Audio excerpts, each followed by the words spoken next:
নমস্কার সবাইকে। আমার নাম খুশি। যারা আমাকে চেনো না তাদের জন্য বললাম।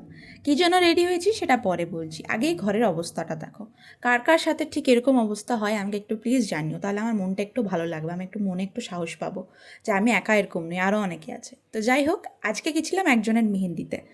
তাকে দিদি বলবো না বন্ধু বলবো আমি ঠিক জানি না। এজ ওয়াইজ সে আমাদের দিদি, কিন্তু নেচার ওয়াইজ সে আমাদের বন্ধু।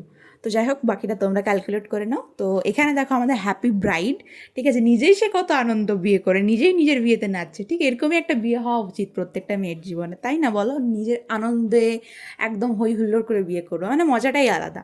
তো এটা বেশ কিছুদিন আগেকার ভিডিও, 7 তারিখের ভিডিও, মানে 9 তারিখ যে ডেটটা ছিল বিয়ের, এবারে মারাত্মক মার্চ মাসে সেই ডেটে বিয়ে হয়েছিল। কিন্তু আমি সেই বিয়েটা অ্যাটেন্ড করতে পারিনি, শুধু মেহেন্দিতেই গেছিলাম। কারণ কি, আমার এক্সাম চলার কারণে আমি আর না মেহেন্দিতে যেতে পেরেছি না আইবুড়ো ভাতে যেতে পেরেছি। তো যাই হোক, তারপরে এখানে ব্রাইড এবং ব্রাইডের দিদি এবং আরেকজন বান্ধবী মিলে তারা একটা ডান্স প্রিপেয়ার করেছিল, সেটাও করে নিল। তারপর সবাই মিলে একটু হই হুল্লোড় করে নাচানাচি আবারও করে নিল। আমি কিছুই করিনি, পরীক্ষা টেনশন ছিল। তারপর এখানে আমরা সবাই রাত্রে হয়ে গেছিলো অবভিয়াসলি, সেই জন্য খেতে বসে পড়েছিলাম, খাওয়া দাওয়া করে সোজা বাড়ি। আজকের ভিডিওটা এইটুকুই, দেখা হচ্ছে নেক্সট ভিডিওতে। বাই।